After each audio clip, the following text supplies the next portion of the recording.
இவர் அஜித் அவர்களோட வந்து அவரோட ஒரு அர்ஜு ஒன்று வந்து என்னை ரொம்ப இம்ப்ரெஸ் பண்ணுச்சு. I want to be number one. Vattaram படத்துக்கு என்னையே கூப்பிடல. முதல் தடவை அம்மாவுக்கு வலிச்சுது, ரெண்டாவது தடவை எனக்கு வலிச்சுது, மூணாவது தடவை அடுத்தவங்களுக்கு வலிச்சுது. இதை வந்து நான் வந்து பேப்பரில் 6 மாதம் முன்னாடி எழுத முடியாது. எழுதலையா? அது எழுதலை, அங்கே எடுத்தது. அது அந்த ஃபைட் அப்படியே கூட ஸ்டார்ட் பண்ணியிருக்கலாம். ஆனால் டேபிள் மேலே டேபிள் போட்டு அது ஒரு ரிதம் ஒன்று கிடைக்குது. இப்படி இந்த ஷாட் வைக்கும்போது டாப் ஆங்கிளில் வைக்கும்போது இந்த கால் ஒன்று இருக்கும், இந்த கால் ஒன்று இருக்கும். அவரோட கால் கிடையாது, இன்னொரு கால். பளீர்னு இருக்கிற ஒரு பங்களாவில் இருட்டு ரூம் பண்ணி இருட்டில் எடுத்தேன். எதனால்? ரகுவரன் தான் நம்ம அதில் பேசல, குருபாதம் கேரக்டர். அப்போ வந்து கன் கல்ச்சர் வந்து கொஞ்சம் கொஞ்சமாக அங்கே இங்கே இருக்குது சென்னையில். ஒரு ரவுடியே ரஜினி அவர்கள் அடிச்சிட்டாங்க. ரஜினி சார் அடிச்சிட்டார், எங்கேயோ அடிச்சிட்டாருங்கிறது ஒரு நியூஸ், ஒரு செய்தி. குருபாதம்ங்கிற ஒரு ரவுடியை அடிச்சிட்டாரு. இதை விட வேறு என்ன பாயிண்ட் இருக்கும்? அல்டிமேட் பாயிண்ட் இல்லை அவருக்கு. அவரோட வார்த்தைகள்லேயே பதில். பில்டிங் எழுப்பும்போது சாரம் கட்டுவோம். சாரம் மட்டுமே பில்டிங் கிடையாது, ஏன்னா சாரத்தை பிரிச்சிடுவோம். ஸோ சாரம் கட்டி பில்டிங் பண்ணிகிட்டே இருந்துட்டு அந்த சாரத்தை பிரிக்கிற மாதிரி என்னுடைய அந்த ஒன்லைனை பிரிச்சிடுவேன் நான்.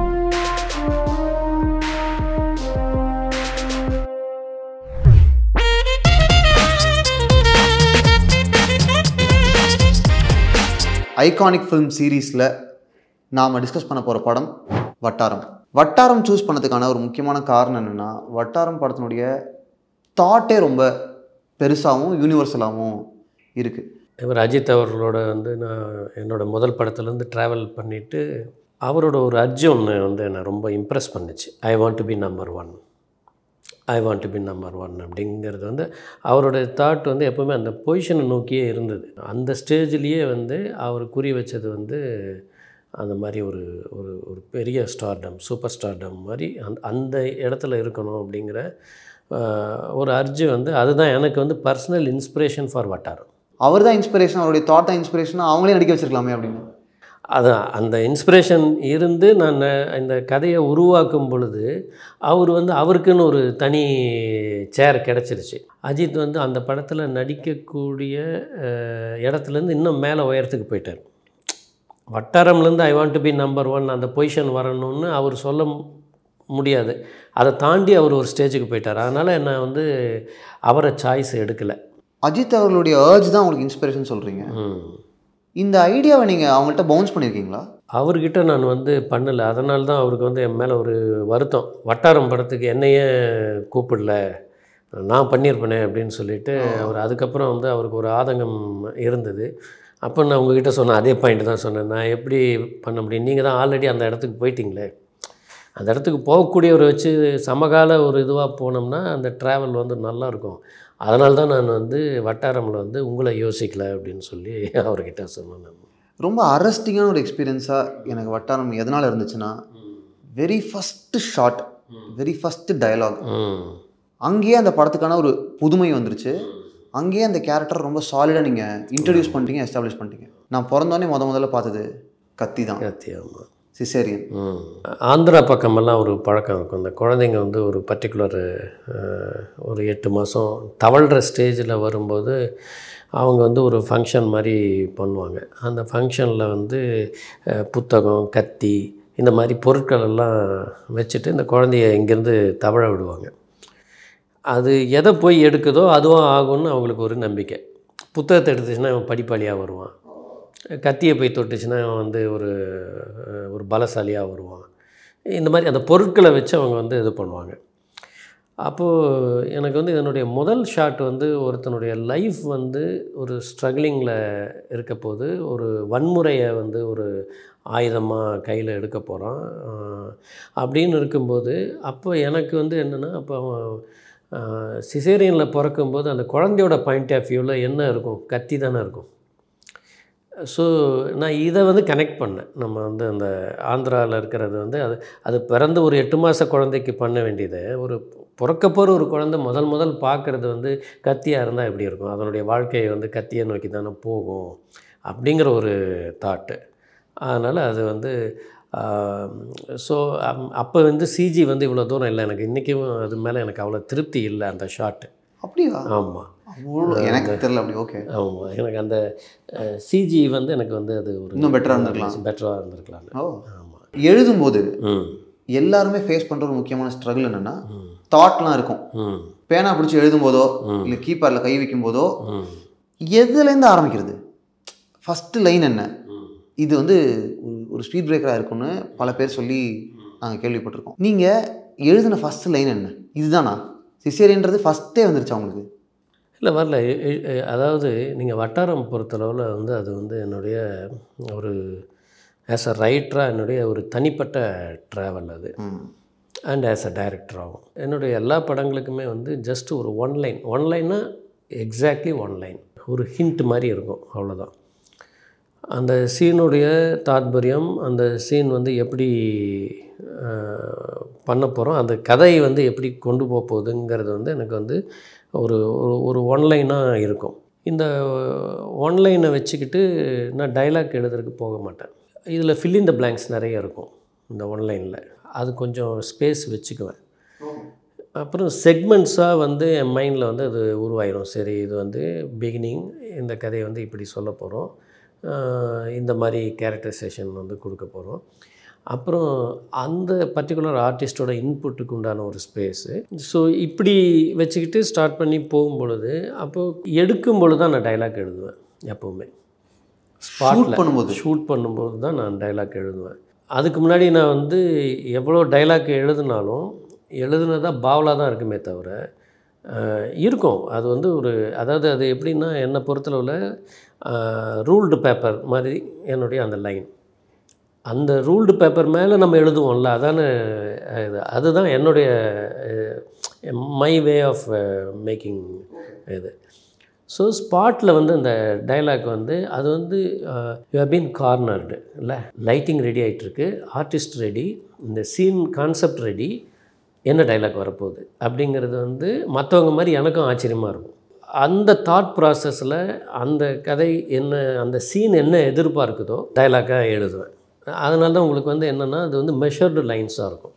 அனாவசியமான லைன்ஸ் எல்லாம் வந்து இருக்காது. ஒரு ஃபோக்கஸ்டாக ஒரு சீனுக்குள்ளே போனீங்கன்னா அந்த சீன் வந்து சும்மா ஜஸ்ட் லைக் தட் கடந்து போகாது. அந்த சீன் வந்து முந்தின சீனுடைய மிச்சத்துக்கு ஒரு ஆன்சராகவும், அடுத்த சீனுக்கு துவக்கத்துக்கோ அல்லது அந்த கான்செப்ட் துவக்கத்துக்கோ ஏதோ ஒரு விதத்தில் வந்து ஒரு ஹூக் இருக்கும்.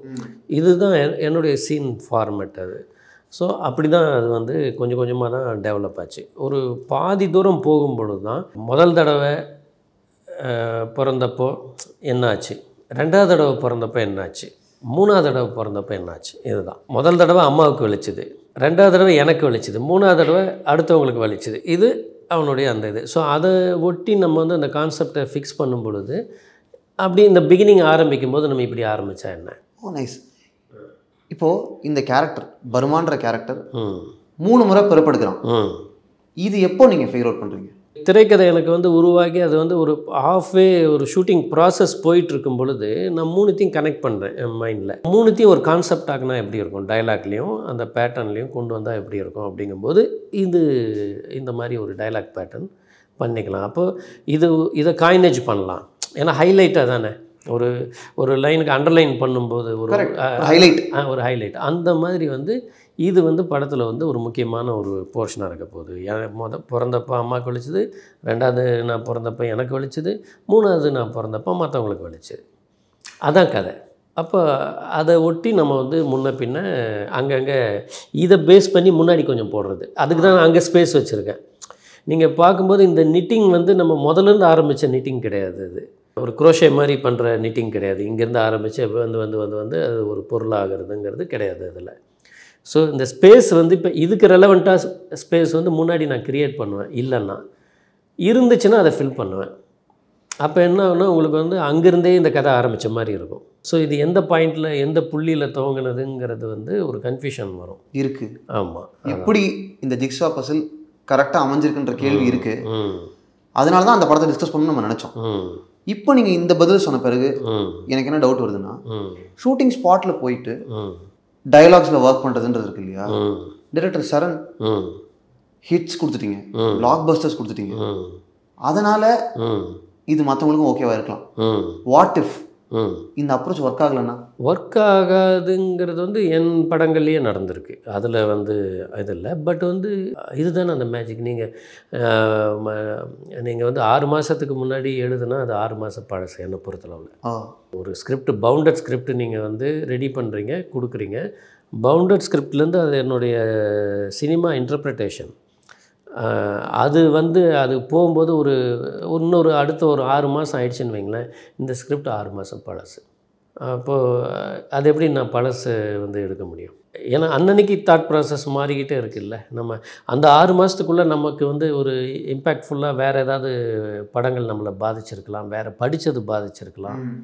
அப்போ அதை நான் எங்கே கொண்டு போய் இங்கே ஃபிட் பண்ணுறது? பேப்பரில் எழுதுனா தான் அது வந்து ரைட்டிங்னு கிடையாது. நான் மைண்டில் எழுதிட்டேன் அந்த சீன்.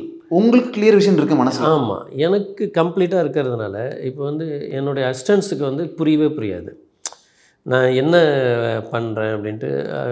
பொதுவாக வட்டாரம் பொறுத்தளவில் வந்து ஒன்லைன் ஒன்று இருந்தது. நான் பிட்வீன் தி லைன்ஸ் தான் சீன் எடுத்தேன். இந்த ஒன்லைன் சொல்கிறது சீன் ஆர்டர், சீனில் இருக்கிற ஒன்லைன். ஆனால் அந்த ஒன்லைனை நான் ஃபாலோ பண்ணாமல் நான் அந்த சீனுக்கு இந்த சீனுக்கு இடையில வந்து இன்னொரு சீன் ஒன்று போட்டு இந்த சீனை எடுக்கவே மாட்டேன். இந்த சீன் மட்டும் இருக்கும். ஹாஃப்வே ஸ்டார்ட் பண்ணுற மாதிரி. ஆமாம். சிலது வந்து என்னோட கான்செப்ட் என்னென்னா, நம்ம வந்து ஒரு பில்டிங் எழுப்பும்போது சாரம் கட்டுவோம். சாரம் மட்டுமே பில்டிங் கிடையாது. ஏன்னா சாரத்தை பிரிச்சிடும். ஸோ சாரம் கட்டி பில்டிங் பண்ணிகிட்டே இருந்துட்டு அந்த சாரத்தை பிரிக்கிற மாதிரி என்னுடைய அந்த ஒன்லைனை பிரிச்சிடுவேன் நான். இது வந்து சம்டைம்ஸ் ரொம்ப பெருசாக ஒர்க் ஆகிருக்கு. அமர்க்கலமெல்லாம் இப்படி தான், ஸ்பாட் இது தான். ஆனால் கான்செப்ட் மைண்டுக்குள்ளே இருக்குது, ப்ளஸ் வந்து அந்த ஒன்லைன் இருக்குது. அந்த கைடன்ஸில் நான் வந்து அந்த சீனை வந்து அன்னைக்கு தேதிக்கு வந்து, ஏன்னா நம்ம மைண்டில் ஒரு சினிமா இருக்கும், நம்ம எழுதும்போது ஒரு கற்பனையில் இருப்போம். அதை எடுக்க போகும்போது அங்கே வந்து சினாரியோ மாறி இருக்கும். நமக்கு கிடைக்கிற ஆர்டிஸ்ட் வந்து வேறையாக இருக்கலாம், நமக்கு கிடைச்சிருக்கிற பேக்ட்ராப் வந்து வேறையாக இருக்கலாம். அப்போ அது கொஞ்சம் நம்மளை வந்து புல் பண்ணும். ஓகே, நான் இப்போ இந்த மாதிரியான ஒரு ஸ்பேஸில் வந்து நான் எடுக்கிறேன். இப்போ வட்டாரமில் வந்து நான் ரொம்ப நாளாக வந்து சின்ன வயசுலேருந்து பார்த்துட்டு இருக்கிறது அந்த பேட்டா ஷோரூம் மாடியில் ஒரு இது இருக்கும். அதுக்கு பின்னாடி வந்து உள்ளே வந்து ஒரு இடம் இருக்குங்கிறது தெரியும். எதேச்சியாக ஏதோ ஒரு பொருள் வாங்கிறதுக்காக அங்கே ரிச்சி ஸ்ட்ரீட்டுக்கு போயிட்டு இந்த பக்கமும் உள்ளேயும் கடை இருக்குது அப்படின்னு சொன்னாங்கன்ட்டு ஒரு தடவை உள்ளே போய் பார்த்தா உள்ளே போனால் எனக்கு மிரட்சி ஆகிட்டேன். உள்ளே போனால் அந்த எலிவேஷனே வேறு மாதிரி இருக்குது. அது கிட்டத்தட்ட ஒரு 100 வருஷம் பழமையான ஒரு பில்டிங். முற்றம் இருக்குது, ஒரு 2 அடுக்கு மாடி இருக்குது, அங்கங்கே ரூம்ஸ் இருக்குது. ஒரு ரூம் எட்டி பார்த்தா மவுண்ட் ரோட் ஃபுல் ஸ்ட்ரெச்சு தெரியுது. இதுலேயே ஒரு எலிவேஷன்ஸ் இருக்குது. ஒரு இடத்துலேருந்து இன்னொரு இடத்துக்கு போகிறதுக்கு வந்து ஒரு பிரிட்ஜ் போட்டால் தான் அந்த பக்கம் போக முடியுங்கிற மாதிரியான ஒரு இதில் அமைப்பு இருக்குது. அங்கே ஆல்ரெடி ஒரு அமைப்பு இருக்குது. அங்கே ஆல்ரெடி எல்லா கடைகள்லாம் நடந்துக்கிட்டு இருக்குது. அப்போ எனக்கு வந்து வட்டாரமுக்கு வந்து ஹீரோ இருக்கிற இடம் வந்து இதுவாக தான் இருக்கணும்னு நான் டிசைட் பண்ணி அவங்ககிட்ட பேசி first of its kind first time shoot வந்து நான் அந்த இடத்துல போய் பண்ணுறேன். டோட்டலாக அந்த இடத்த வந்து உறிஞ்சி எக்ஸ்ப்ளாய்ட் பண்ணி எடுத்துட்டேன். அந்த லொக்கேஷன் வந்து நீங்கள் வேறு எந்த படத்துலையும் பார்க்க முடியாது. ஒரு பலகை வாராவதி மாதிரி ஒன்று அடிங்க, இந்த இடத்துலேருந்து அவள் அப்படி நடந்து போகட்டும் ஒரு பிரிட்ஜு மாதிரி அப்படின்னா, பர்மாவோட ரூம் எதுன்னு இந்த பொண்ணு வரும்பொழுது அது மேலே ஏறி கிராஸ் பண்ணி போகணும். அதில் ஒன்று கிடைக்குது. ஆமாம், சரி, அங்கேயே ஒரு டீ கடை போட்டு ஒரு ஆளை வச்சோம்னா அது ஒரு நல்லாயிருக்கும். அந்த இடம் வந்து ஒரு பரபரப்பான ஒரு இதில் இருக்கும். சரின்னு அதுக்கு வந்து ஒன்று வைக்கிறோம். அப்போ அதுக்கு தகுந்த மாதிரி ரமேஷ் கண்ணா அங்கே நிற்கிறாரு, அவர் வந்து கைட் பண்ணுறாரு. இவன் ஒரு டீ கடைக்காரன் ஒரு கமெண்ட் அடிக்கிறான். இதை வந்து நான் வந்து பேப்பரில் 6 மாதம் முன்னாடி எழுத முடியாது. எழுதலையா? அது எழுதலை, அங்கே எடுத்தது. அது நான் எதுக்கு சொல்ல வரேன், அந்த டோப்போகிராஃபி இருக்குல்ல, அதை வந்து நம்ம எப்படி யூட்டிலைஸ் பண்ண போகிறோம். அது ஒரு கேரக்டராக இருக்கணும். கரெக்ட். இல்லைன்னா நீங்கள் வந்து அதோட ஜெல் ஆக முடியாதுல்ல. ஜஸ்ட்டு நீங்கள் க்ளோஸ்அப் வச்சு ஷார்ட் எடுத்துகிட்டு போயிடலாமே. உங்களுக்கு எதுக்கு அந்த ஒரு இடம் வந்து தேவைப்படுது. அப்போ அந்த இடத்த ஹைலைட் பண்ணுங்கள். மறைச்சி வைக்கணும் பொருளை அப்படின்னு அது மேலே ஏற்றுறோம். இதெல்லாம் அந்த இடத்த வச்சுக்கிட்டு வர்றது. எனக்கு நீங்கள் லொக்கேஷன்ஸ்னு சொல்லும்போது இன்னொரு ரொம்ப முக்கியமான ஒரு ஷார்ட் எனக்கு ஸ்ட்ரைக் ஆகுது. என்ன ஹைகோர்ட்டே பார்த்துட்ருக்க அப்படின்னு ஒரு டைலாக் வரும்ல, அது எங்கே நீங்கள் எடுத்தீங்க?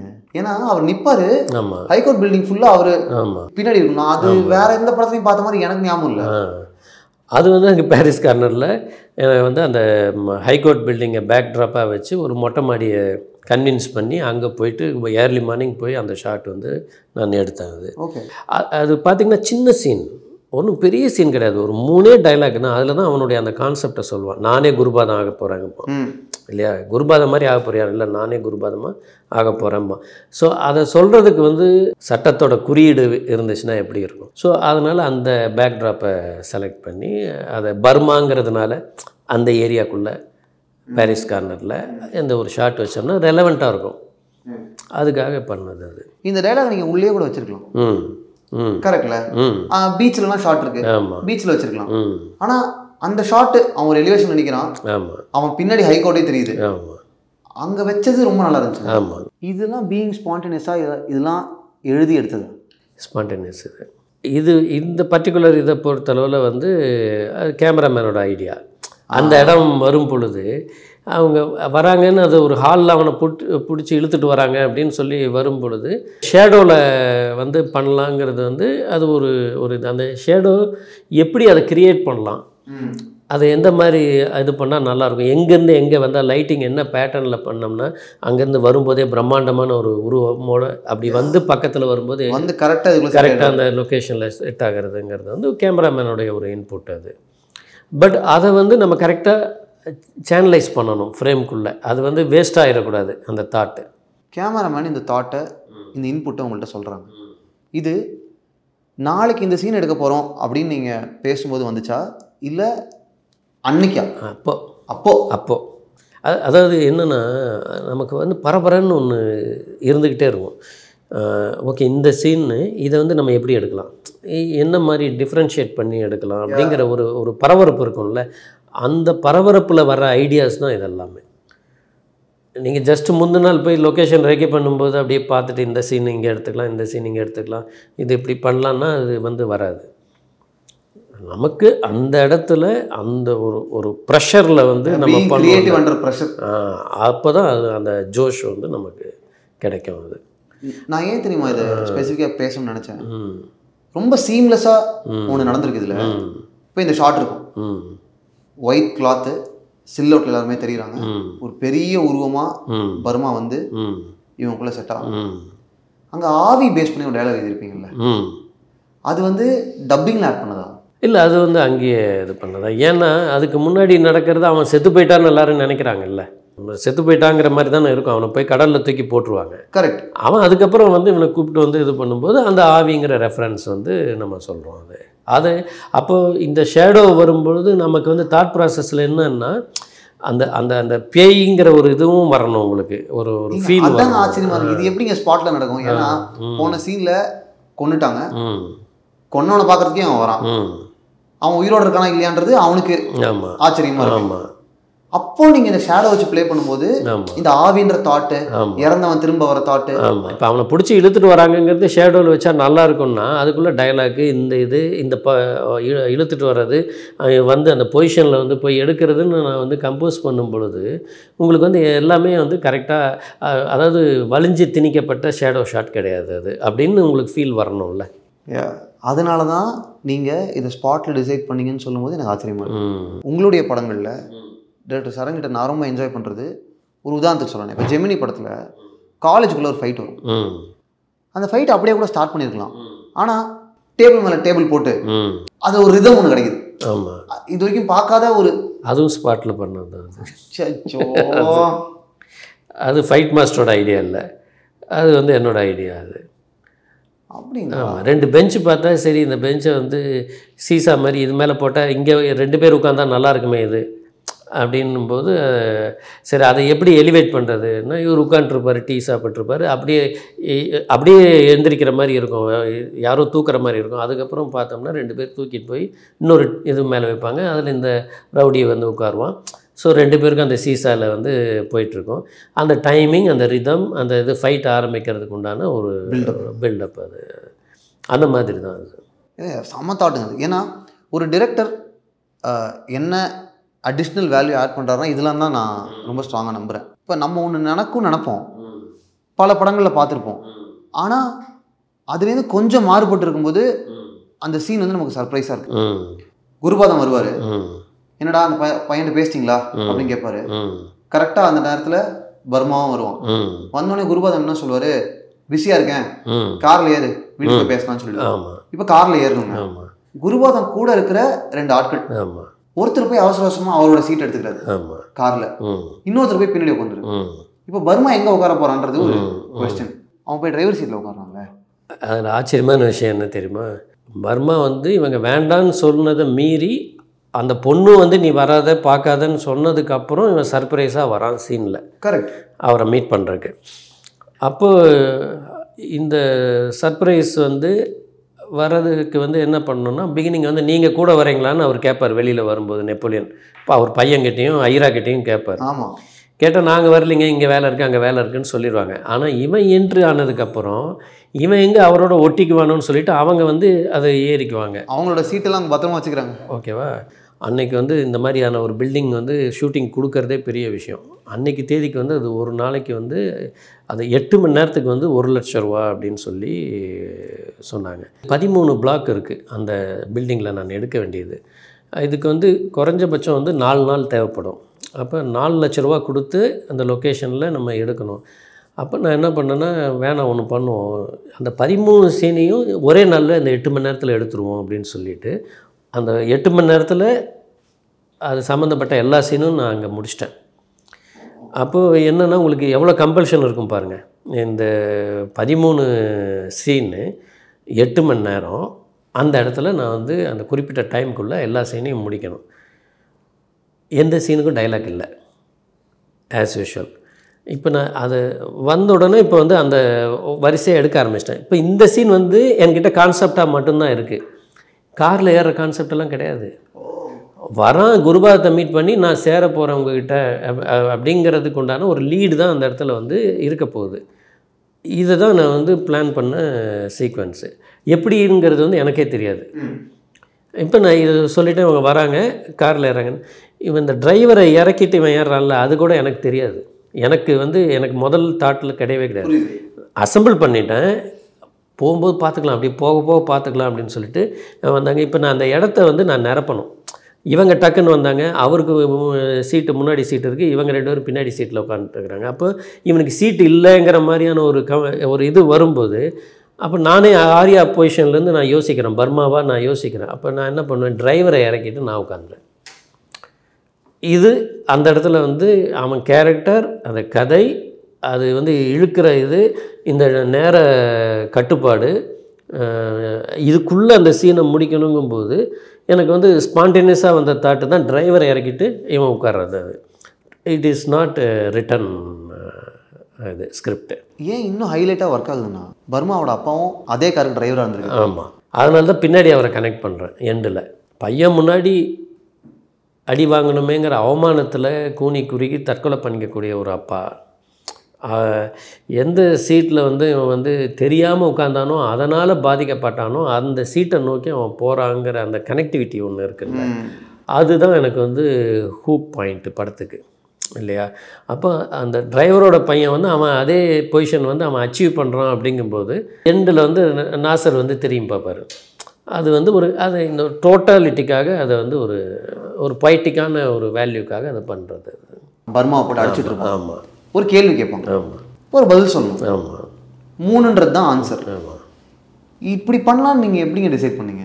எனக்கு அவன் கையில் பிளட் இருக்குது, அவன் அதிகமாக பேச மாட்டான், ரொம்ப ஒரு கன்வர்ஸ் பண்ணுற ஒரு கேரக்டர் கிடையாது, அவன் ஒரு மூடி கேரக்டர் அவன். அப்போது கொஞ்சம் எகத்தாளமும் இருக்குது அவனுக்கு. அப்படிங்கும்போது கையில் ரத்தத்தையே யூஸ் பண்ணால் என்ன, அது 3ன்னு இழுத்தான்னா 3 கோடு வந்தால் 3 நாள் கணக்கு. கரெக்டு. ஆமாம், அதை வந்து அப்படி யூஸ் பண்ணாது. இதுவும் எழுதல, அங்கே போய் எடுத்துன்னு சொல்லி சத்தியமாக அங்கே என்னதான் அந்த சீட் போட்டு உட்கார்றது இருக்குல்ல, அதெல்லாம் அங்கே அவனை கட்டி வச்சுருக்கிறாங்க. சரி, அவன் மேலேயே இந்த சேரை வச்சு உட்கார்ந்தா எப்படி இருக்கும்? அப்போ அவனை அசையவும் முடியாது. அந்த ஒரு 4 கால் நாற்காலியை வந்து அது மேலே வச்சு சரி உட்காந்து ஷார்ட் இப்படி வச்சோம்னா ஷார்ட் கரெக்டாக பேலன்ஸ் ஆக மாட்டேங்குது. இப்படி இந்த ஷார்ட் வைக்கும்போது டாப் ஆங்கிளில் வைக்கும்போது இந்த கால் ஒன்று இருக்கும், இந்த கால் ஒன்று இருக்கும், அவரோட கால் கிடையாது, இன்னொரு கால். அந்த ஷார்ட்டை வந்து கரெக்டான கம்போசிஷனில் வரணும் அப்படிங்கிறதுக்காக இன்னொருத்தருக்கு அதே பேண்ட்டு போட்டு அந்த இடத்துல அவரோட காலை வச்சு 2 காலுக்கு இடையில் இருக்கிறத வந்து அப்படி ஷூட் பண்ண அந்த இதெல்லாம் அங்கே பண்ணுறது தான். ஸோ அவனை நகர விடாமல் ஒருத்தர் வந்து உட்காந்துட்டு பேசுகிறாரு அப்படிங்கும்போது அந்த அந்த அந்த அந்த ஈக்குவேஷன் பேலன்ஸை வந்து அங்கே முதல்ல உடைக்கிறாரு அவர். 2வது இஸ் அ போலீஸ் ஆஃபீஸர். மிரட்டுறாரு. அப்படி இருக்கும் பொழுது அந்த அவனை இங்கே கீழே வச்சுட்டு அவன் மேலே சேரை அரெஸ்ட் பண்ண மாதிரி போட்டுட்டு உட்காந்து பேசும்போது அதில் ஒரு இது இருக்குது, ஒன்று கிடைக்குதுங்க. ஏன்னா இன்வெஸ்டிகேஷன், இன்டரோகேஷன் இப்படி இருந்து பார்த்துருக்கோம். இல்லைனா ஹீரோ கீழே இருப்பார், போலீஸ் நின்றுட்டு இருப்பாரு, இப்படி பார்த்துருக்கோம்.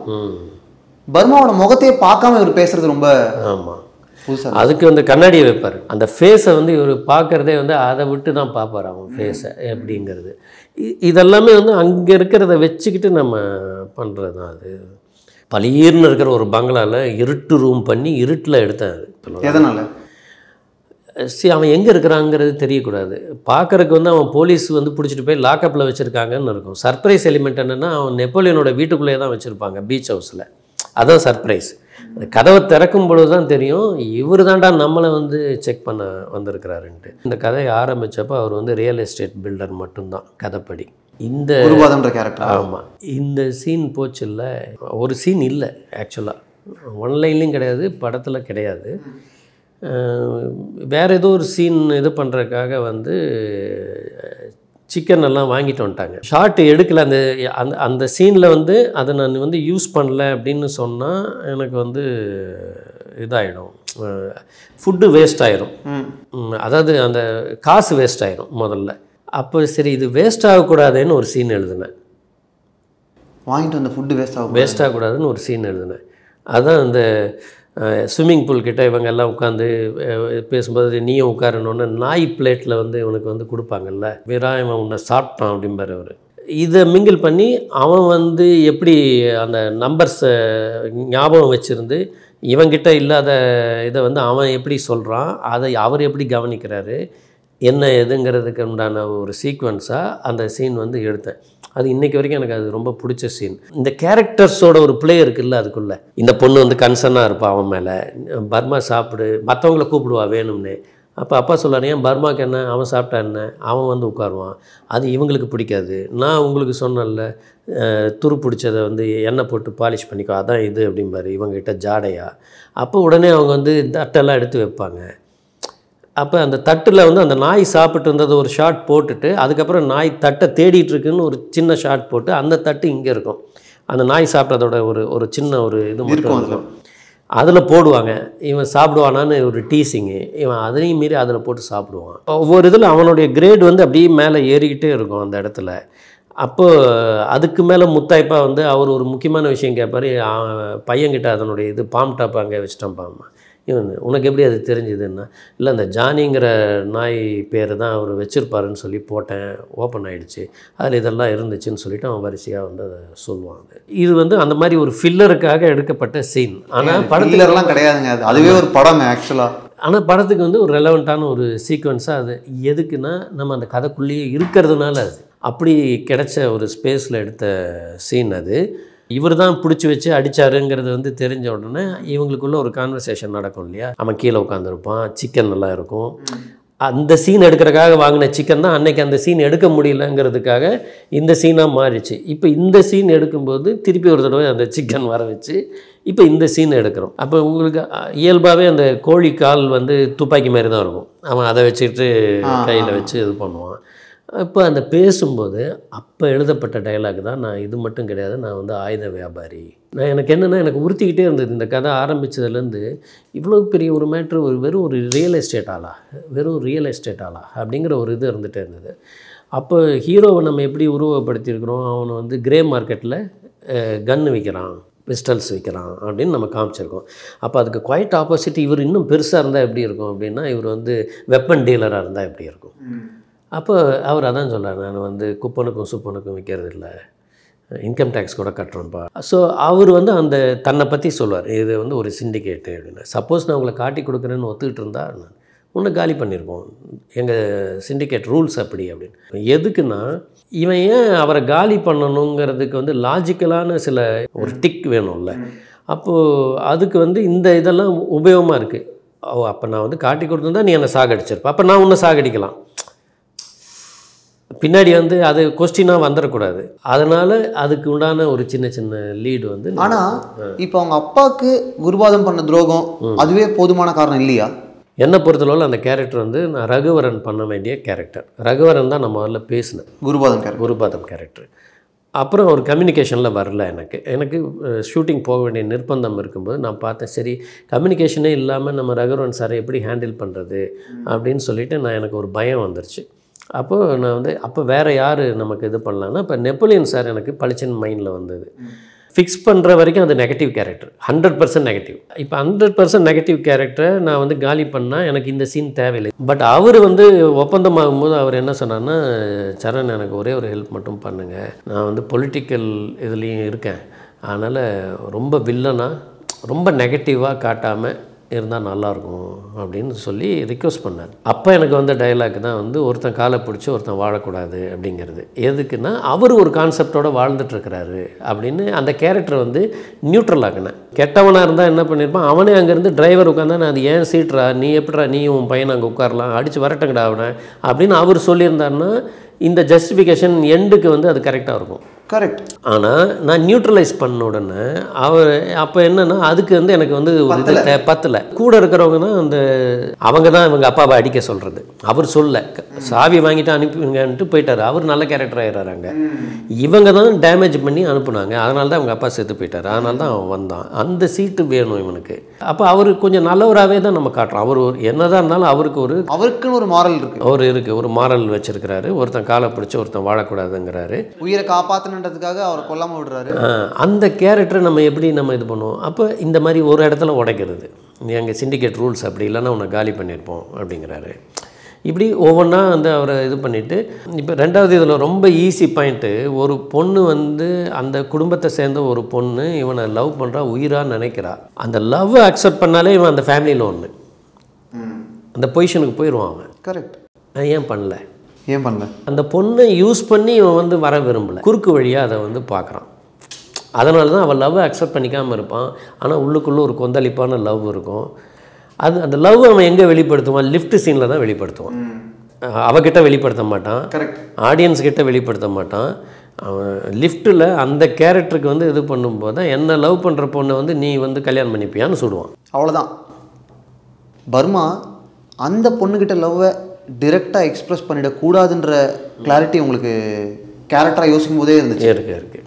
நீங்கள் ஓவராலாக பார்த்தீங்கன்னா ஒரு காட்ஃபாதர் டிஞ்ச் இருக்கும் அந்த படத்தில். அதுலேருந்து எடுத்த கதையில் அந்த படத்தை பார்க்கும்போது நம்ம மைண்டில் ஏதோ ஒரு தாக்கம் வந்து ஒன்று வரும்ல. ஸோ அதெல்லாம் வந்து நம்ம உள்ளுக்குள்ளே இருக்கிறதுனால அந்த கிராஃப் வந்து உங்களுக்கு வந்து கரெக்டாக இருக்கும். இப்போ இந்த பொண்ணை பற்றி பேசும்போது ஒரு கடத்தல் மிஷன் ஒன்று வரும், அதில் தான் அந்த பொண்ணை ஒரு ஃபஸ்ட்டு டைம் சந்திக்கிறார். ஆமாம். ஒரு பொண்ணுக்கு பதிலாக இன்னொரு பொண்ணை தூக்கிட்டு வந்துடுவாங்க மாற்றி. ட்ராய் படம் இருக்கு இல்லையா, ட்ராயில் வந்து அந்த கான்செப்டே அதுதான். அந்த வாருக்கு போவாங்க, அங்கே போயிட்டு அங்கே இருக்கிற பொண்ணை வந்து இவங்க தூக்கிட்டு வந்துடுவாங்க. இப்போ இந்த பொண்ணு வேணும்னா அந்த பொண்ணை அனுப்பும்பாங்க.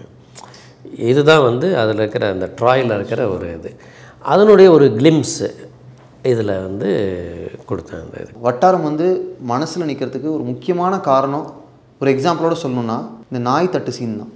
ஜானியும் நீயும் எனக்கு வேறு இல்லை அப்படின்னு குருபாதம் பையன் சொல்லி ஒரு பிளேட்டை வச்சிருக்கான். ஆமாம். பர்மா ஒரு செகண்ட் பிளேட்டை பார்த்துட்டு ஜானியை பார்க்குறான், நாயை பார்க்குறான், அது பிளேட்டை தேடிட்டு இருக்கு. மறுபடியும் பிளேட்டுக்கு ஒரு ஷாட் இருக்குது. இப்போ பொதுவாக ஒருத்தவங்க யோசிக்கும் போது அவன் கோவப்பட்டு சாப்பிடாமல் இருந்திருக்கலாம், கோவப்பட்டு குருபாதம் பையன்கிட்ட சண்டை வச்சுருக்கலாம், என்ன வேணால் பண்ணியிருக்கலாம். ஆனால் நீங்கள் ஸ்டே கொடுத்து அவன் சாப்பிடான்னு காமிச்சிங்க. ஆமாம். ஏன் அவன் சாப்பிட்றான்? அதுதான் வந்து அவனுடைய டாக்டிக்ஸு. அவனுடைய வெஞ்சன்ஸ் வந்து என்னென்னா சப்ரெஸ்டாக அதை வந்து உள்ளே வச்சுக்கிட்டு அதை மீறி ஒருத்தன் வந்து நாய்த்தட்டில் ஒருத்தன் சாப்பிடுவானா அப்படிங்கிறது தானே சேலஞ்சு. அதில் சாப்பிட்டானா அவன் யாராக இருப்பான், அவன் எந்த மாதிரி கேரக்டராக இருப்பான் அவன். இன்னொன்று அவருக்கு பசி வேறு நீங்கள் ஃபஸ்ட்டு சீன்லேயே. ஆமாம், முதல்லேருந்தே வந்து இது பண்ணியாச்சு. அதோடைய எல்லாமே கரெக்டாக இருக்கீங்க. ஆமாம், அதனுடைய லிங்க் இது இருக்கும். அது வந்து ஒரு காமெடியான மேட்ரு என்னென்னா, நான் தான் அந்த படத்துக்கு ப்ரொடியூசர். எனக்கு டெய்லி அந்த இதெல்லாம் பார்க்கும்போது பார்த்தா ஆர்யாவுக்கு மட்டும் நிறைய சிக்கன் அது இதுன்னெல்லாம் பில்லு இருக்கும். அப்போ ஆர்யா வந்து நல்லா நிறைய சாப்பிட்றாரா அப்படின்னு சொல்லிட்டு அதையே கேரக்டர் ஆக்கிட்டேன் இதுக்குள்ளே.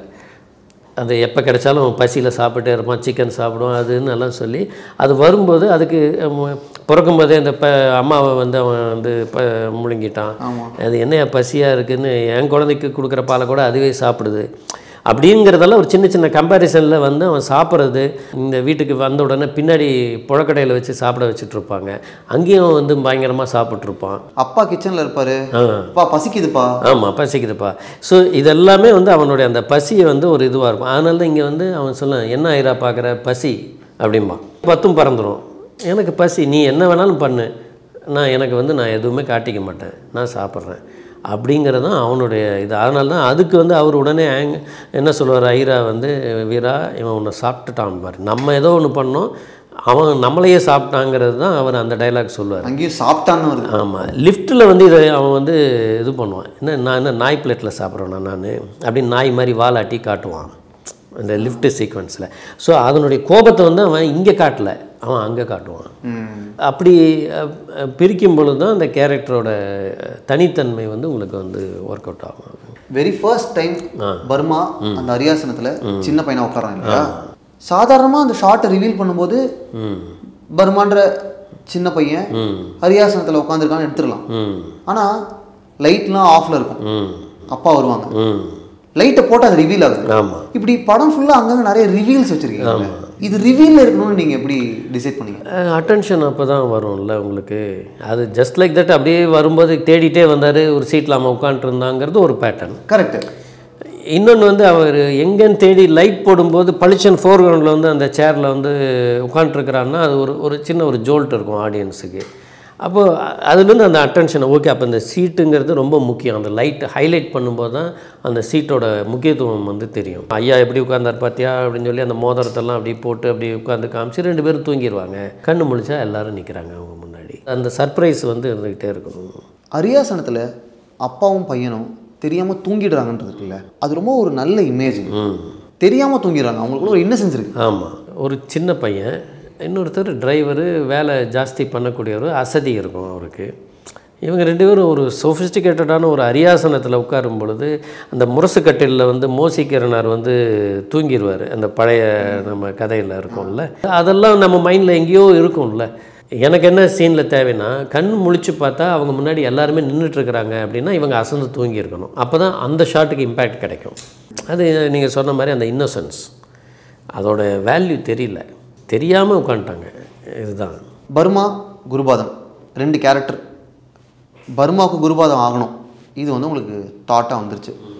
Burma and Gurupadam first time meet பண்ணுற சீன் ரொம்ப முக்கியம்ப்பா, இது ரொம்ப முக்கியம் அப்படின்னு உங்கள் மனசில் இருந்திருக்கும்ல.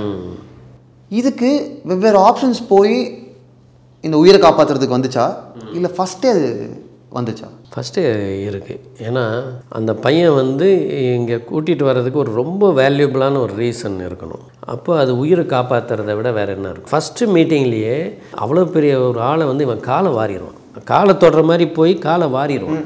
ஐயோ அவர் காலையே வாரிட்டானே இந்த பையன் அப்படின்னு போது அவன் வந்து துப்பாக்கி சுடுறதை பார்த்து காலை வாரி காப்பாற்றினான் அப்படின்னு ஒன்று இருந்துச்சுன்னா சரின்னு அவனை வந்து இது பண்ணார். சரி நீ இங்கே அவுட் ஹவுஸ்லேயே தங்கிக்கோ பையனோட அப்படிங்கிறாரு. ஸோ வீட்டுக்குள்ளே என்ட்ரி ஆகிறாங்க. அது ஒரு சின்ன இது தான். இப்போ வந்து அவர் சொல்லார், பசங்க படிக்கிற ஸ்கூல்லையே இவனையும் படிக்கட்டும் அப்படிம்பார். இவனை வச்சுருக்கும்போது கான்வென்ட் யூனிஃபார்ம் இருக்கும், கீழே இறக்கும்போது பார்த்தா அவன் வந்து கார்ப்பரேஷன் யூனிஃபார்ம் போட்டிருப்பான். அந்த ஒரே ஷாட்டில் அந்த நமக்கு அந்த ஸ்கூல் வேண்டாம், நம்ம லைஃபுக்கு தகுந்த ஒரு ஸ்கூலுக்கே போயிடுவோம். ஏன்னா அதை இவங்க டிஸ்டர்ப் பண்ணுறாங்க, ஐரா வந்து டிஸ்டர்ப் பண்ணுறாரு. அதனால் இவர் வந்து இது பண்ணார், சரி பரவாயில்ல நீ அதனால் என்ன இப்போ எங்கே இருந்தாலும் நம்ம முன்னாடி வரலாம். அவர் பார்த்தியா குருபாதம் ஐயா, அவனுக்கு வந்து அந்த இன்ஸ்பிரேஷன் வந்து குருபாதம்னு அவங்க அப்பா ஊட்டுறாரு. குருபாதத்துக்கு இவங்க வீட்டுக்குள்ளே வந்து சாப்பிட்றதோ அவுட் ஹவுஸில் தங்குறதோ பிரச்சனை கிடையாது. குருபாதம் பசங்க படிக்கிற ஸ்கூல்லேயே பர்மா படிக்கிறது பிரச்சனை இல்லை. ஆமாம், அது ஐராவுக்கு தான் பிரச்சனையாக இருக்குது. ஆமாம், அவர் நெப்போலியன் கேட்டார் இல்லையா, என் கேரக்டர் வந்து ரொம்ப நெகட்டிவாக காட்டாதீங்கன்ட்டு. அதனால் ஒரு லேயர் வந்து அப்படி போயிட்டே இருக்குது. பர்மா கிரே மார்க்கெட்டுன்னு நம்ம வச்சிட்டோம், பாரிஸ் கார்னர் அந்த இது பர்மா பஜார். அப்போது பர்மாவில் ஒரு காலத்துலேருந்து அங்கேருந்து இங்கே வந்த அகதிகளாக வந்த ஒரு ஃபேமிலி, அந்த ஞாபகமாக பர்மான்னு பையனுக்கு வந்து பேர் வச்சுருக்கிறாரு அப்பா. அப்போ வந்து கன் கல்ச்சர் வந்து கொஞ்சம் கொஞ்சமாக இங்கே இருக்குது சென்னையில். பீகார் மாதிரி இங்கே வந்து விற்கிறாங்க அப்படின்னலாம் ஒரு இது இருந்துச்சு. சரி நான் அதை வந்து ஒரு களமாக்குனேன். ஸோ அதை வந்து ஒரு எலக்ட்ரிக் ட்ரெயின்லேயே போக வர அந்த பறக்கும் ரயிலையே போயிட்டு வந்துட்டு இருந்தால் அது எப்படி இருக்கும்? அந்த விற்கிறது அவன் பிஸ்னஸ் எல்லாமே வந்து ஒரு இடத்துல பர்டிகுலர் கடை விரித்து விற்க முடியாது இதை. ஆமாம். ஸோ அது ஒரு மூமெண்ட்லேயே இருந்தால் எப்படி இருக்கும்? அப்போ அந்த ட்ரெயினுக்கு ஒரு கேரக்டர் வந்துடுது, அதில் தான் இந்த பொண்ணு பார்க்க வருவா, அதில் ஃபைட் இருக்கும். இவ்வளவும் அதுக்குள்ளே வந்து நம்ம அதில் தான் டைட்டில் போடுறீங்க. ஆமாம், இவ்வளையும் நம்ம வந்து அதில் கம்போஸ் பண்ண முடியுது.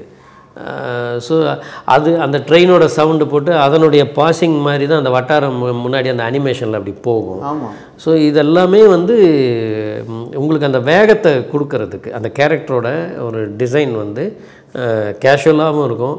ட்ரெயினில் வச்சு விற்கிறான் இவன் அப்படிங்கிறது ஒன்று இருக்கும். ட்ரெயின் எப்போவுமே ஷார்ட் வைக்கிறதுக்கு ரொம்ப நல்ல ஏரியா, ஒரு மூமெண்ட் இருந்துக்கிட்டே இருக்கும். கரெக்ட். எனக்கு என்ன ஆச்சரியமாக இருக்குன்னா, இப்போ படம் வந்துருச்சுங்க, ஃபுல் படம் நாங்கள் பார்த்துட்டோம்.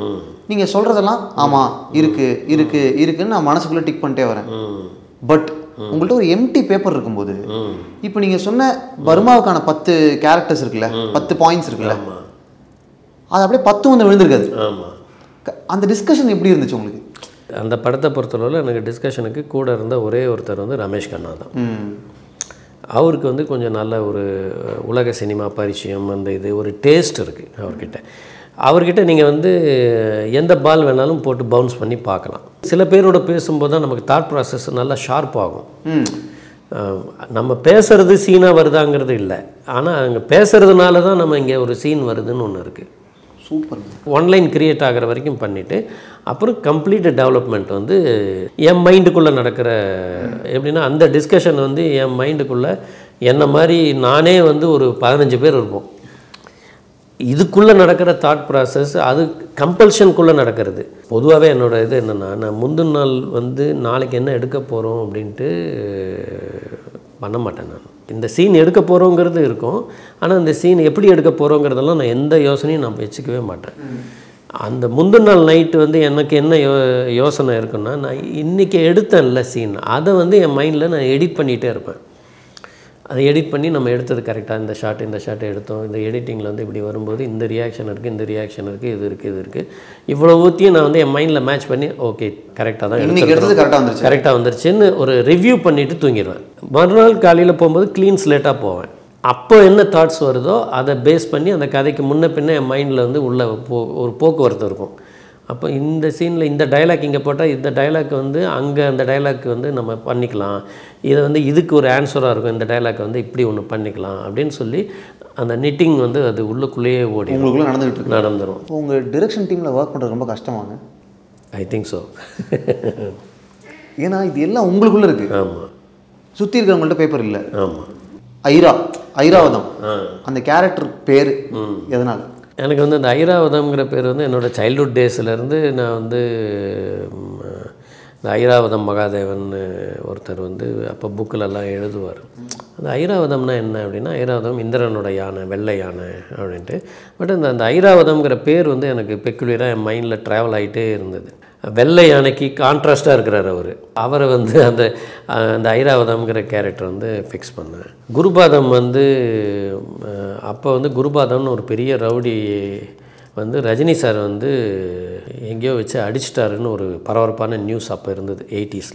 ரவுடியே ரஜினி அவர்கள் அடிச்சிட்டாங்க. ரஜினி சார் அடிச்சிட்டார், அவன் ஏதோ வம்பு பண்ணானோ ஏதோ ஒன்று எங்கேயோ அடிச்சிட்டாருங்கிறது ஒரு நியூஸ், ஒரு செய்தி.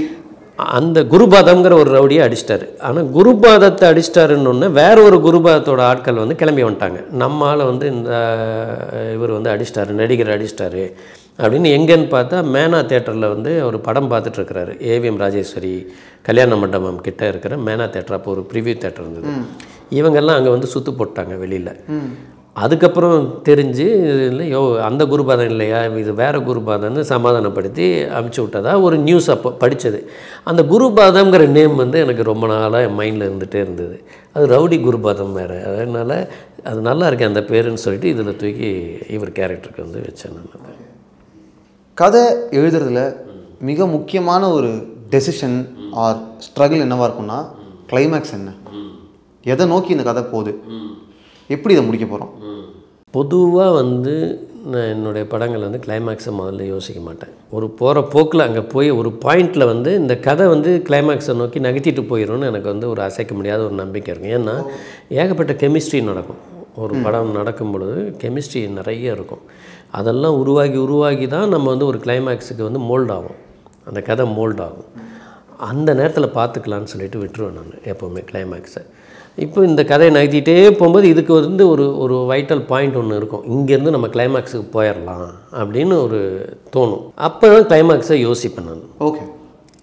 லைக் இப்போ உதாரணத்துக்கு சொல்லணும்னா பார்த்தேன் கிளைமேக்ஸு நான் ஃபிக்ஸ் பண்ணிக்கவே இல்லை. ஆனால் அது ப்ராசஸ் நடந்துட்டு இருக்கும்போது, ஷூட்டிங் நடந்துட்டு இருக்கும்போது டாக்டர் ஸ்ட்ரைக்கு நடந்துச்சு. அப்போது பெரிய ஸ்ட்ரைக்கு, அதை தூக்கி உள்ளே வச்சேன். அப்போ கான்டெம்பரரி ஆகிடுச்சு அது அந்த நேரத்துக்கு. புரியுது. அப்போ டாக்டர் ஸ்ட்ரைக் அப்போ இந்த பொண்ணு விஷம் குடிச்சு அங்கே போனால் எப்படி இருக்கும், அதை காப்பாற்றுறதே அந்த பொண்ணாக இருந்தால் எப்படி இருக்கும் அப்படின்னு ஒரு ஒரு ஒரு ட்ராமா க்ரியேட் ஆகுது இல்லை. அந்த ஒரு ட்ராமா மூமெண்ட்டுக்காக வெயிட் பண்ணிகிட்ருப்பேன் எல்லா படத்துக்கும். அப்போ அது எதை நோக்கி போகணும், அப்போ இவரை வந்து வச்சுக்கணும். அப்போ இவரை வந்து நம்ம எந்த டைலாக்கை வச்சு நம்ம வந்து இவரை வந்து நியாயப்படுத்திகிட்டே வந்திருக்கோம், ஒருத்தர் காலை பிடிச்சி ஒருத்தன் வாழக்கூடாது, அதே வையாங்க. லிட்ரலி அவன் வந்து காலை கொடுத்து காப்பாற்றணுன்னா அது என்னவாக இருக்கணும், மொட்டை மாடியில் இருக்கணும். அப்போ அங்கே ஒரு ஃபைட் இருக்கணும். அது நம்ப மாட்டேங்க, அந்த கிளைமேக்ஸில் அந்த ஷாட் வச்ச உடனே அந்த நேரத்துக்கு எங்கேருந்து காற்று வந்துச்சுன்னே தெரியாது. அந்த காற்று வந்து அந்த பாலித்தீன் கவரெல்லாம் அவங்க கட்டி தொங்க விட்டுருந்தாங்கல்ல, அதில் அடித்து உள்ளே பறக்குது. உள்ளே பறக்குதுன்னா அங்கே கட்டியிருக்கு, அப்படி கொடி மாதிரி உள்ளே வந்து அவ்வளவு பாலித்தீன் வந்து பறந்துட்டுருக்கு. எனக்கு அந்த மூமெண்ட்டை விடுறக்கே மனசில். ஏன்னா அது வந்து அந்த மாடியில் போய் நீங்கள் வந்து இதை வச்சு எடுக்க முடியாது, ப்ரொப்பல்லர் வச்சு திருப்பி ரீக்ரியேட் பண்ணவே முடியாது. இவ்வளவு ஷீட்டும் ஒன்றா பறக்கிறது எப்படி முடியும்? கரெக்ட். அது ரியலாக அந்த காற்றடிக்கணும். உடனே அந்த இடத்துல கம்போஸ் பண்ணி ஷார்ட்டை கடன்னு அது இருக்கும். அதுலேருந்து உள்ளே வருவாங்க, மூஞ்சியில் அடிக்கும், எல்லாத்தையும் மாஸ்டர் ஷாட் எல்லாம் முடிச்சிட்டேன். 3 மணி நேரத்தில் மாஸ்டர் ஷாட் எல்லாம் முடிச்சோன்னா அது காற்று நின்று போச்சு. சரி, அடுத்த நாள் இதே நேரத்தில் அதே மாதிரி காற்று அடிக்குமானா அடிக்கலை. அப்போ ஃபேன் வச்சு க்ளோஸ்அப்ஸ்லாம் வந்து இது பண்ணோம். ஆனால் அதில் அந்த பறக்கிறது வந்து ரியல் காற்றுல பறந்ததுனால இந்த கிளைமேக்ஸ் அழகாயிடுச்சு. அதை எடுக்கும்போது அதுக்கு ஒரு இது கிடச்சிருச்சு, ஒரு விஷுவல் லுக்கு. இப்போ அவன் லிட்டரலாக காலை கொடுத்து தான் காப்பாற்றுன்றது இருக்குல்ல. ஆமாம், இது புதுசு.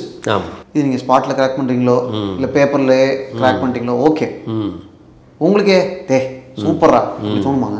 இதை விட வேறு என்ன பாயிண்ட் இருக்கும்? அல்டிமேட் பாயிண்ட் இல்லை, அவருக்கு அவரோட வார்த்தைகள்லேயே பதில் அந்த கேரக்டருக்கு. நீங்கள் நினச்சா பொழைச்சிக்கலாம், என் காலை பிடிச்சிட்டிங்கன்னா நான் உங்களை மேலே இழுத்துறேன் அப்படிங்கிற. இவனுக்கு தெரியும் அவர் பிடிக்க மாட்டார். அவரோட டைலாக்கே என்ன, ஒருத்தன் காலை பிடிச்சி ஒருத்தன் வாழக்கூடாது. இது லிட்ரலாக வந்து அதான் சிச்சுவேஷன். அவர் காலை பிடிச்சா வாழலாம், காலை விட்டால் 9 மாடி கட்டடத்துலேருந்து கீழே விழுந்து சாக வேண்டியது தான் அப்படிங்கிறது வந்து ஐரானிக்கலி அந்த இடத்துல வந்து ஃபிக்ஸ் ஆகும் பொழுது அவர் வந்து அந்த பிடியை விடுவார். கரெக்ட். அது இப்போ இந்த இந்த இடத்துக்கு 2 கேரக்டர்ஸ் கொண்டு வந்து வச்சுட்டீங்க, ஏதாவது சொல்லி முடிக்கணும். ஓகேடா, நம்ம ஏற்கனவே இதை சொல்லியிருக்கோம், இதை வச்சு முடிச்சிடலான்னு உங்களுக்கு மனசுக்குள்ள ஒரு ரைட்டரா கனெக்ட் பண்ணுறீங்களா? கனெக்ட் பண்ணோடனே ஒரு ஹை வரும். ஆமாம், கண்டிப்பாக வரும். அது அந்த கிரியேட்டரோட ப்ரைடுன்னு ஒன்று இருக்குல்ல, அந்த மூமெண்ட் வந்து கண்டிப்பாக வரும். அது குருபாதம் பையனை பர்மா சுடலை, ஆக்சுவலாக பர்மா கொல்லலை, ஒரு ப்ரெஷர் சுச்சுவேஷனில் விட்டுட்டு போயிடுறான். அண்ட் ஏகே சாமி தான் வந்து ஒரு மிஸ்கம்யூனிகேஷனில் சுட்டுடுறான். அதே மாதிரி குருபாதத்தையும் பர்மா கொல்லலை. அது பர்மா கொடுக்குற ஸ்பேஸ், அதாவது ஏகே சாமி பையனால் இவனுக்கு ஆபத்து இருந்திருக்குல்ல. கரெக்ட். ஸோ இதெல்லாம் வச்சுட்டு தான் அவன் வந்து அந்த இடத்துல வந்து அவரை கோத்து விட்டு இவங்களுடைய எனிமிட்டிக்கு வந்து ஒரு அந்த வார் அவர் கொண்ட மாதிரி அதை வந்து கொண்டு செட் பண்ணுறான். ஆமாம். இப்போது கிளைமேக்ஸில் பர்மா தன் கையால் குருபாதத்தை கொல்ல மாட்டான்றது உங்களுக்கு இருந்துச்சா? ஆமாம், எனக்கு வந்து என்னென்னா அவன் கொல்லக்கூடாதுங்கிறத நான் வந்து உறுதியாக இருந்தேன். அந்த முடிவை வந்து அவரே எடுத்துக்கிறாரு. அவன் ஆப்ஷன் கொடுக்குறான், முடிவு அவர் எடுத்தார். பிரில்லியண்டான மூமெண்ட். இப்போ அவன் சுட்டுருந்தான்னா அது ஒரு நார்மல் படமாக? நார்மல் படம். வட்டாரம் டைட்டில் எப்படிங்க பிடிச்சிங்க? நான் இந்த டைட்டில் மட்டும் நான் கொஞ்சம் அப்படியே மைண்டில் ஓடிக்கிட்டே இருக்கும், ஏதாவது நல்ல டைட்டில் வராத டைட்டில் அப்படின்னு சொல்லிட்டு. அப்போ இந்த வட்டாரங்கிறது வந்து நம்ம கலோக்கியலாக யூஸ் பண்ணுறது, அரசியல் வட்டாரம், இந்த வட்டாரங்கள் தெரிவித்தன அப்படின்னெல்லாம் சொல்லுவாங்க. அப்போ வட்டாரமே நம்ம வந்து டைட்டிலாக வச்சா எப்படி இருக்கும்? இவங்க சர்க்கிள் தானே அது. அப்போ அந்த இது நீங்கள் அவனை உள்ள ஃபஸ்ட்டு ஒரு வேலை கொடுக்கும்போது கூட அவனை அந்த சர்க்கிள்குள்ளே கொண்டாந்து வச்சுக்கிட்டே இருப்பார். அந்த பழைய காரு ஒன்று கிடச்சிதாங்க, அங்கே ஆல்ரெடி நின்று இருந்தது அந்த வீட்டில். ஸோ அந்த பழங்காலத்து காரு, அதுக்குள்ளே கேமரா வச்சு அதில் வந்து இவர் இங்கே நிற்பார், இவனை அந்த வேலைக்கு அனுப்புவார். பையனுக்கு பிடிக்காது, அவன் அந்த வட்டத்துக்குள்ளே வருவான், அந்த வட்டத்துக்குள்ளே இவருக்கு அந்த ஃப்ரேம்குள்ளே இவனை கூப்பிடுவார் அப்படின்னு அந்த வெறும் ஃப்ரேம் கிமிக்ஸ்லேயே வந்து அந்த சீனை வந்து புரிய வைக்கிறதுக்காக பண்ணது. இந்த அரியாசனத்தில் அப்பாவும் பையனும் அசந்து தூங்கிடுறாங்க. அதுக்கப்புறம் பிரச்சனை ஆகிடுது. அன்னைக்கு ராத்திரி அந்த சீட்டில் உட்காந்தது அவ்வளோ பெரிய தப்பா அப்படின்னு பையன் அப்பா கிட்ட கேட்குறான். ஆமாம்ப்பா தப்பு தான் அப்படின்னு அப்பா சொல்கிறார். அதுக்கு பையன் ஒரு கொஸ்டின் கேட்குறாங்க. தப்பு செஞ்சால் தான் அந்த சீட்டில் உட்கார முடியுமாப்பாம்பா அவன். அது அது அது ஒரு ஜஸ்டிஃபிகேஷன் வந்துடுதில்ல அவனுக்கு. இவன் ஏன் தப்பான ரூட் எடுக்கிறான்னு ஒரு ஜஸ்டிஃபிகேஷன். சொசைட்டியோட ரிஃப்ளெக்ஷனாக எனக்கு அந்த டயலாக் இருந்துச்சு. இந்த மாதிரி ஒரு இடத்துல இருக்கணும்னா தப்பு செஞ்சால் தான் உட்கார முடியுமா? ஆமாம், கோச்சுக்காதீங்க, அதுவும் நான் அங்கேயே எழுதுனது தான் அது. அவர் வந்து இவன் காலை தூக்கி அவன் கால் மேலே போட்டு உட்கார வைப்பார். நீ வந்து சமயம் கிடைச்சா நீ குருபாதம் மாதிரி ஆகணும்டா அப்படின்ட்டு. அதில் சின்ன சின்ன குறியீடு அது. இப்போ அந்த சீன் நடந்துட்டு இருக்கும்போது ஃபேனோட ஷேடோ இருக்கும்ல. ஆமாம், அடுத்தது அங்கே இண்டிகேஷன் அதுக்கு. அப்போ அந்த ஃபேன் அங்கே எஸ்டாப்ளிஷ் பண்ணோம்னா தான் அதே ஃபேனில் இவர் தூக்கு மாட்டி தொங்க போகிறாரு. இந்த ஷேடோவில் வந்து ஒரு கதை இருக்கும் இல்லை, அந்த ஃபேன் சுற்றுற அந்த இது, அந்த லைட் அண்ட் ஷேடோ வந்து மாறி மாறி விழுந்துட்டுருக்கும். அதுக்குள்ளே ஒரு சீரியஸ்னஸ் இருக்கும், அந்த சீனுக்கு உண்டான சீரியஸ்னஸ் வரும். அது முடிஞ்சு அவர் அப்படியே மேலே பார்ப்பார், அந்த ஃபேனை தான் பார்க்குறாருன்னு இருக்கும். பையன் கட்டிப்பிடிப்பா. ஆமாம், பார்த்தா நிழல் வரும் மேலே. ஸோ அதுக்கு பண்ணுறது அது சொன்ன மாதிரி ஸ்பாட்டில் அந்த ஃபேன் இருக்குது. அந்த ஃபேன் வந்து இந்த சீனுக்கு வேணும்னு ஃபிக்ஸ் பண்ணல. ஃபேன் இருக்குது, அது ஸ்லோவாக தான் ஓடுது, பழங்காலத்து ஃபேனு. லைட்டில் ஷேடோ வருது, அதை இன்னும் எலிவேட் பண்ணுங்கள். இன்னொரு டைலாக் இருக்கும். நான் அது வந்து ரொம்ப சின்ன வயசுலேயே என் வாழ்க்கைக்கு நான் அதை எடுத்துக்கிட்டேன். நான் அமெரிக்கா மாதிரி யார் காசு கொடுத்தாலும் வேலை செய்யும். ஆமாம், கிட்டத்தட்ட உலகத்தோட சினாரியோவை அதுக்குள்ளே வந்துருச்சு. ஒரு இடத்துல சொல்லுவார்ல ஐரா, போயும் வந்து அமெரிக்காவை தேடி போனால் கூட ஒத்துக்கலாம், பர்மாவை போய் தேடி போவாங்களா அப்படின்னு அந்த பொண்ணுக்கிட்ட சொல்லுவார்ல. அந்த பர்மாவுக்கும் அமெரிக்காவுக்கும் இருக்கிறதுக்கு உண்டான அந்த இது இருக்குது. ரெண்டாவது, அமெரிக்கா வந்து இப்போ இது வெப்பன் டீலிங்னு வந்து ஆட்டோமேட்டிக்காக வந்துருச்சு. அப்போ அமெரிக்கா தான் வந்து வெப்பன் டீலர்ஸ் வந்து அங்கே தான் மெயின். அவங்க ஆயுதம் விற்கிறதே வந்து 2 நாடு வந்து சண்டை போட்டுக்கிட்டு இருந்தால் தான் நம்ம பொழப்பு ஓடுன்னு அவங்க பார்க்குறாங்க. Very true. அதனால் அதை வந்து நான் அமெரிக்கா மாதிரி யாருக்கு வேணாலும் ஆயுதம் வைப்பேன் அப்படின்னு அவன் வந்து சொல்கிறான் அப்படின்ட்டு. நீங்களே இந்த படத்துக்கு ப்ரொடியூசராக இருந்ததில் என்னெல்லாம் நல்லது, என்னெல்லாம் கெட்டது? நல்லது, நான் நினச்சதை வந்து யார்கிட்டையும் பர்மிஷன் கேட்டுட்டு அல்லது அந்த பட்ஜெட்டை வந்து பட்ஜெட்டுங்கிறது வந்து என் மைண்டுக்குள்ளேயே இருக்குது. நான் சொன்னேன் இல்லையா, 4 நாள் போய் எடுக்கிற இடத்துல வந்து அதே 1 லட்ச ரூபாயில் 4 நாள் வேலையும் பண்ணிட்டா எப்படிங்கிறது ஆஸ் ப்ரொடியூசர். அந்த எபிலிட்டி வந்து ஆஸ் டைரக்டர் எனக்கு வந்து ஓகே இது பண்ண முடியும் அப்படிங்கிறது வந்து என்னுடைய கண்ட்ரோலில் இருக்கிறதுனால எனக்கு வந்து இருக்குது. ஸோ இது ரெண்டும் சேரும்போது அந்த படம் வந்து நான் இந்த படத்தினுடைய லாப நஷ்ட கணக்கெல்லாம் நான் வந்து பார்க்கல. அந்த படத்தை பொறுத்தளவில் இன்றைக்கி வரைக்கும் அதுக்கு ஒரு மைலேஜ் இருக்குது பார்த்தீங்களா. நிச்சயமாக அதுதான் வந்து அந்த படத்துக்கு உண்டான வெகுமதி, சன்மானம் எல்லாமே வந்து என்னை பொறுத்தளவில் அதான். நீங்களே ப்ரொடியூசர், யாரையும் நீங்கள் கன்வின்ஸ் பண்ண வேண்டாம். அண்ட் ரொம்ப சாலிட் கேரக்டர்ஸோட, சாலிட் வேர்ல்டோட புதுசாக வீரியமாக ஒரு கதை பண்ணியாச்சுங்க. இதில் ட்ராக் காமெடி மட்டும் கொஞ்சம் லைட்டாக தனியாக இருந்துச்சு. அதை அவாய்ட் பண்ணியிருக்கிறதுக்கான வாய்ப்புகள் இருந்துச்சா? எனக்கு இன்றைக்கி வரைக்கும் நான் வட்டாரத்தை பொறுத்தளவில் நான் வந்து சில சீனில் வந்து நான் வந்து இந்த படத்துக்கு இது பொருந்தலையேன்னு யோசிக்கிறது அந்த காமெடி ட்ராக். பட் அப்போ வந்து அது ஆஸ் அ ப்ரொடியூசராக அப்போ வந்து கூட இருக்கிறவங்க சொல்லுவாங்கல்ல, இதில் ஒரு காமெடி மட்டும் கொஞ்சம் வைங்க, ஏன்னா பார்த்த இண்டஸ்ட்ரியல்லாம் காமெடி இருந்தது, அதை வந்து நம்ம ரொம்ப டைல்யூட் பண்ணவே கூடாது அப்படிங்கிறதுல இருந்தேன். பட் வேறு அந்த நிர்பந்தம் நீங்கள் சொல்கிற அந்த ப்ரொடியூசரோட நிர்பந்தம்ங்கிறது என் சர்க்கிள்லேருந்து வந்ததுனால சரி நான் அதை கன்சிடர் பண்ணி, அது நல்ல ட்ராக் தான், அதை பற்றி ஒன்றும் இல்லை. பட் வந்து இந்த படத்துக்கு அது வந்து ரெலவெண்ட்டான ஒரு இது இல்லை. அது வந்து இந்த படத்துலையே எனக்கு வந்து இன்றைக்கி வரைக்கும் துருத்திட்டு நிற்கிறது அந்த காமெடி சீன்ஸ் தான். வட்டாரம் பொறுத்த வரைக்கும் நம்ம கடைசியில் அதில் இருந்த ஒரு சில குறைகளையும் நம்ம பேசணும். அந்த படம் நீங்கள் சொன்னது தான், அந்த படத்தினுடைய வீரியம் தான் இன்றைக்கு வரைக்கும் வட்டாரம் ஒரு முக்கியமான படமாக இருக்கிறதுக்கான காரணம். அங்கேருந்து நாங்கள்லாம் கற்றுக்கிறதுக்கான நிறைய எலிமெண்ட்ஸ் இருக்குது. நிச்சயமாக அதில் வந்து எந்த மாற்று கருத்துமே இல்லை. டைலாக்ஸாக இருக்கலாம், கேரக்டர்ஸோடைய டெப்த்தாக இருக்கலாம், கிளைமேக்ஸ் நீங்கள் முடித்த விதமாக இருக்கலாம். ரொம்ப நன்றிங்க, thank you so much. I feel so happy. நம்ம வட்டாரம் படத்தை எக்ஸ்டென்சிவாக டிஸ்கஸ் பண்ணது ரொம்ப சந்தோஷம். அந்த இவ்வளோ வருஷம் கழித்து அந்த படத்தை வந்து நீங்கள் இவ்வளோ நுணுக்கமாக கொஸ்டின் கேட்பீங்கன்னு நான் வந்து எதிர்பார்க்கல. நான் ரொம்ப நாளாக எனக்கு வந்து ஒரு ஆதங்கம், நேற்று வந்து இந்த மாதிரி ஒரு இதுக்கு வரணும் அப்படின்னு சொல்லி கேட்டப்போ இந்த கான்செப்ட் வைஸே எனக்கு ரொம்ப பிடிச்சிது. இந்த ரெகுலர் இன்டர்வியூவாக இல்லாமல் இதை வந்து ஃபோக்கஸ்டாக ஒரு பர்டிகுலர் இது பண்ணிவிட்டு அதை வந்து அதை டீகோடிங் பண்ணி பேசுகிறதுங்கிறது வந்து அதுதானே ஒரு கிரியேட்டருக்கு ரொம்ப இம்பார்ட்டன்ட் மூமெண்ட் அது. அப்போ அது அந்த ரீகால் பண்ணும்போது இப்போவும் நான் க்ளீன் ஸ்லேட்டாக தான் வந்தேன். வட்டாரம் பற்றி பேச போகிறோன்னு தெரியுமே தவிர என்ன பேச போகிறோம் எப்படி பேச போகிறோன்னு தெரியாது. பட் அது வந்து உள்ளேருந்து புல் அவுட் பண்ணது வந்து உங்களுடைய கொஸ்டின்ஸு. அப்போ நீங்கள் அதுக்குள்ளே ஒரு ரிசர்ச் வந்து போயிருக்கு. அப்புறம் அது இவ்வளோ நாள் கழித்து பேசப்படக்கூடிய அளவுக்கு அதில் வந்து ஏதோ ஒரு வீரியம் இருக்குது. அந்த வீரியம் தான் ரொம்ப பிடிச்சது. ப்ராப்பர் வேர்டு வந்து வீரியம். ஆமாம் ஆமாம். ஃபைனலி இங்கே வந்து பேசியாச்சு வட்டாரத்தை பற்றி. நல்லா நன்றி நன்றி நன்றி. Thank you thank you. Hi, this is Karthik Subraj. நான் அருண் மாதேஸ்வரன். I'm ரவிக்குமார். நான் உங்கள் சாந்தனு பாக்யராஜ். ஹாய் எல்லாருக்கும் வணக்கம், நான் ரியோராஜ். இந்த வீடியோவை பார்த்துட்டு இருக்கவங்க ஃபைனலி டிவி சேனலுக்கு சப்ஸ்கிரைப் பண்ணுங்கள். ஃபைனலி டிவிக்கு சப்ஸ்கிரைப் பண்ணுங்கள். ஃபைனலி டிவிக்கு சப்ஸ்கிரைப் பண்ணுங்கள். ஃபைனலி டிவிக்கு சப்ஸ்கிரைப் பண்ணுங்கள். Watch out for updates. Finally டிவிக்கு சப்ஸ்கிரைப் பண்ணுங்கள். இந்த வீடியோஸ் உங்களுக்கு பிடிச்சிருந்தா லைக் பண்ணுங்கள். ஏதாவது ஒப்பீனியன்ஸ் ஏதாவது சொல்லணும் அப்படின்னா கீழே கமெண்ட்டில் சொல்லுங்கள். Thank you so much for your love and support. உங்களுக்கு இந்த வீடியோவில் என்னெல்லாம் பிடிச்சது என்னெல்லாம் பிடிக்கல அப்படின்றத யூடியூப்பில் இந்த வீடியோ கீழே கமெண்ட்ஸில் சொல்லலாம்.